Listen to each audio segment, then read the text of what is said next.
The mortgage is the only 30-year decision that people never really revisit. Now, you probably think that I'm going down one route, but I'm actually not. You're probably thinking to yourself, well, yeah, people look at their mortgage all the time and, refinance or chase low rates. That's actually not what I'm talking about. I'm talking about the actual structure itself, a mortgage. People never revisit that plan. They don't ask why. Why a mortgage? Is there anything else? Be that 6-year-old that's constantly asking the question, why? And if you do that and you follow that rabbit hole, you'll realize you have more optionality than you originally thought you did. Because for 94 years, and that's how long, that kind of amazes people. They think, oh, mortgage has been around for hundreds of years. This is just, they haven't found anything better. Actually, no, it's been around 94 years. And we used to use things that were a lot better than a mortgage, like simple interest lines of credit. That's actually what a mortgage used to be prior to 1913, especially prior to the 30s when it really got revisited. But people don't revisit the idea of a mortgage for 30 years. And again, I know you may say, well, I used to have a 6 and now I've got a 3%. No, it's still a mortgage. You didn't revisit the idea of a mortgage. And think about it. People revisit careers. I know I did. I was a mortgage lender for 17 years, anywhere from a loan officer to a senior executive in the mortgage industry. In 2014, I completely abandoned it. People revisit careers a lot. I would say a lot. Some people do, some people don't. When it comes to beliefs, revisit beliefs. I used to have a pretty hard line when it came to crypto, and Sean behind the camera could tell you, man, please stop talking about crypto. So I've revisited that and I've changed my beliefs about blockchain technology and crypto. People revisit their goals. You revisit, like, for instance, your dream home. In a previous video, I talked about building my dream home 2 years ago. I've already sold it. Why? Because my goals have changed. My dreams have changed. Now my location has changed. People even revisit marriage.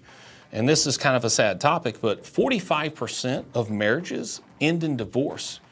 The average marriage length is anywhere from 7 to 12 years. Not long. Marriage is supposed to be a lifetime commitment, but we rarely commit to anything as much as we do the idea of mortgages. We've committed more to our debt and our debt tools, like a mortgage, than we have committed to our wives, right? Another sad topic when it comes to marriages, most divorce rates spike as empty nesters. Now, you may be thinking, well, that's because they knew they were going to get a divorce, but they waited for the kids to exit the home before they got a divorce. No, that's usually not the case. The case is they put so much focus on the kids during their marriage that they didn't work on themselves in their relationship. They didn't have frequent date nights. They didn't, me and my wife, morning Bible studies and fellowship and really finding out what each other likes and what drives them and what motivates them. They didn't do that. They put all the focus on the kids, which is actually not biblical. The woman and the man come together as one flesh. That's who comes first, not your kids. And when they become empty nesters, they realize, I've been married to this person and living with this person for 20, 30 years or longer, and I don't actually know that person. And now that I'm getting to know that person, because we have to communicate, because there's no one else left in the home to communicate, I don't actually like them. So the divorce rates actually spike once they become empty nesters. So I encourage you to revisit the idea of a mortgage, because you think it lacks optionality. It's the only thing out there because the neighbor does it, your mom and dad do it, your brothers and sisters do it, your grandparents did it, but guess who didn't do it? Your great-grandparents. What did they do? Yeah, it was still called a mortgage, but it was structured no different than a simple interest line of credit. And that's my call to action for you guys today is, if you won't commit to your marriages, if you won't commit to your careers, you won't commit to your goals, you won't commit to your New Year's resolutions, why are you so committed to paying the lenders 50 to 100% in interest? No, I'm not saying interest rate, but that's the other myth, is we think that interest rate dictates how much interest we pay, and that's not true. Time and balance does. Most mortgages have a tip, total interest percentage, of 50 to 100%. Meaning if we buy a $400,000 home, it's going to end up costing us $800,000 to $1 million by the time we pay it off, if we don't refinance and reset that clock over. So my plea to you is stop committing to this idea of mortgages. Start committing to your relationships, to your faith, and to your wives, your kids, maybe your career or your passions, and revisit the idea of a mortgage, because there is other solutions out there. Okay, just a moment ago, I talked about tip, but I want to revisit that. And here it is, that pun intended, didn't mean to. Tip is total interest percentage. Anyone that has a mortgage post 2010, you closed on a document that says loan estimate. It's a 3-page document. It used to be called a good faith estimate. The loan estimate spells out how much interest you're actually paying. And where they bury the tip, total interest percentage, is on the last page. It's not on the front page. Guess what's on the front page? Interest rate, payment.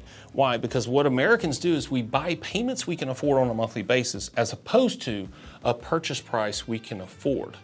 Okay, let me restate that again. As Americans, we buy payments we can afford as opposed to the total purchase price we can afford for a home. So if that interest rate dictates what our payment is and it fits inside of our monthly budget, we green light the purchase potentially. And that's what I want to discuss, and I want you to question whether or not that's the right route to go. Because we're one of the last first world economies that actually finances real estate this way. Why? We have the highest GDP, we're the most economically advanced, we're the wealthiest country. The average citizen here makes far more than the average citizen in any other country. We are wealthy enough to be extorted, and we don't question it. But other countries that can't afford that, they have to get creative, and they have other structures that they have revisited or never even adopted. South Africa, actually all of Australia, parts of Brazil, United Kingdom, etc. They actually do what we're here championing for Americans. You know, like Australia. In Australia, the average homeowner in Australia owns 2 homes, and the average Australian pays off 2 homes in 14 years. 2 homes in 14 years, where the average American doesn't even pay off 1 in 30. Why? Because we revisit it, because that tool is archaic, it's inefficient, it's a closed-in, amortized loan. But back to tip. What's more important is time and balance. So that interest rate that you see on the billboard, why is that advertised and not tip? You know, if you've got a 4 or 5% mortgage, then your tip is anywhere from 60 to 90%, maybe actually over 100%. Well, that's not sexy to advertise. You're not going to be driving down the interstate and be like, oh, wow, so-and-so credit union has a 75% tip. That sounds attractive. Let's go get that. No, it sounds like a payday lender, and it is. The easiest number to sell is the interest rate. So ask yourself this, when you got your mortgage, what was your first question? What is the interest rate? Okay. Second question, what is the payment? That's what we do. We just habitually do that. We don't even know why we're asking those questions, but the most important question we should be asking is, what is it actually going to cost me over the long term? And that is spelled out on the 3rd page of the loan estimate, and it's total interest percentage. So I encourage you, if you've got a mortgage, dig through it, find your loan estimate, go to page 3, and it'll shock you of how much interest you're actually paying. And your interest rate was almost irrelevant. So if you found value in this video, please hit the notification bell, turn on subscription, helps us grow the channel. If you have any comments or would like to add any more color to what I have just proposed to you, feel free to leave your comments below. I like to answer as many as I can get to. Y'all take care. God bless.